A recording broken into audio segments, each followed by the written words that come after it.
My name is James Wilkinson. I'm a senior client partner. I work for a company called Toluna Metrics Lab. We're a market research, global market research company.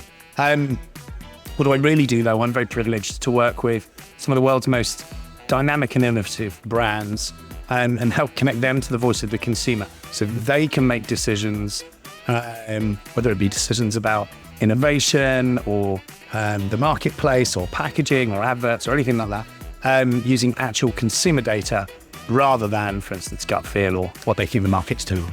And so we just recently had a session, went really well. I was joined by the fantastic Ross O'Brien from Heineken UK. And we shared the results of a survey that we ran last week on the evolution of moderation as a lifestyle choice in the UK.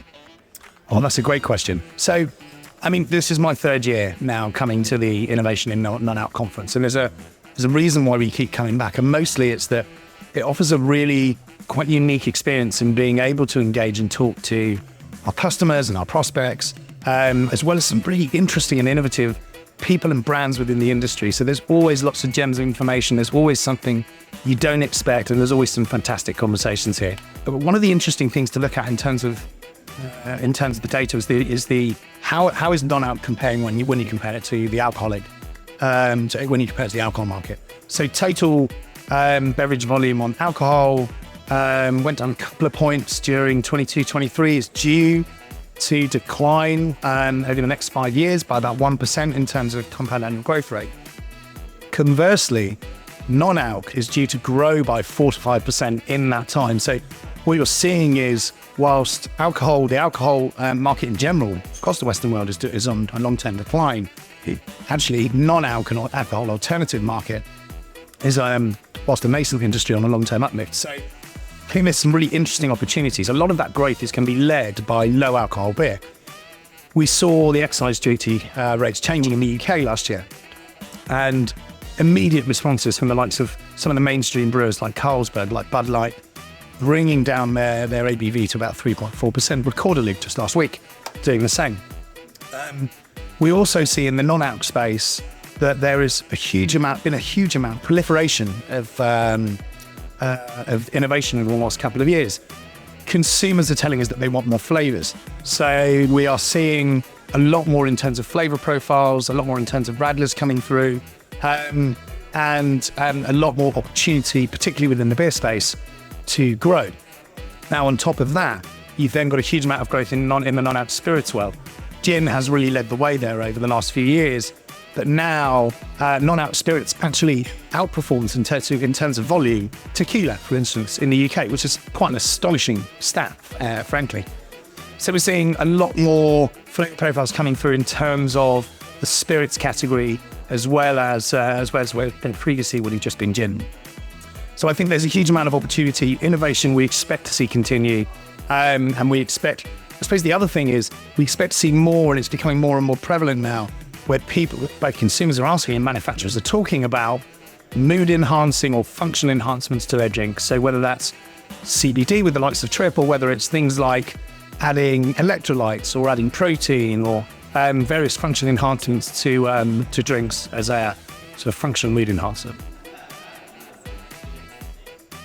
So what trends are we seeing in the industry? I mean, as well as what I just mentioned around innovation, we're also, one of the interesting things that's happening now is around wine.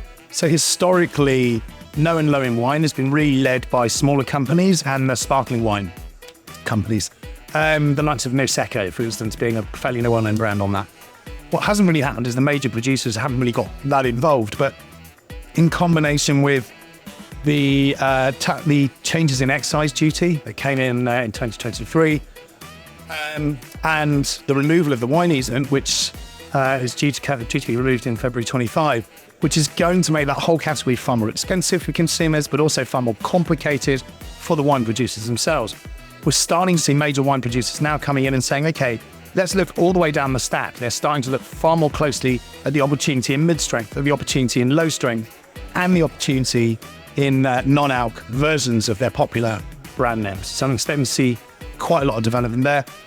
We would also expect to see RTDs continue to evolve. Canned RTDs have been around for a while, and there's been an explosion of innovation there.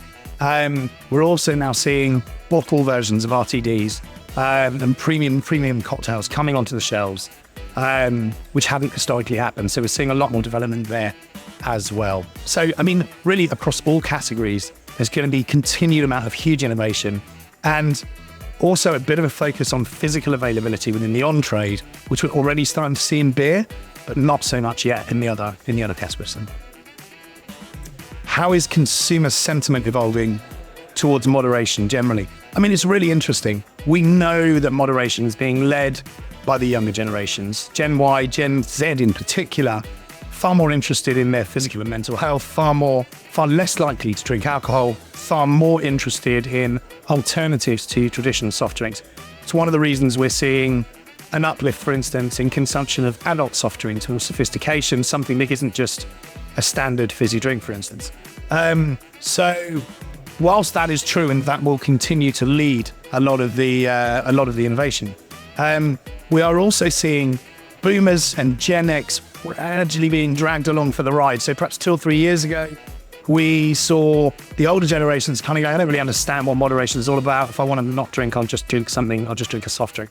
You are now starting, particularly in beer, to see boomers and Gen X far more likely to actually participate in that, and start to be more interested in other flavors and potentially other categories too. If I can decide my mum to drink a non-alcoholic gin, anybody can. So we're getting there.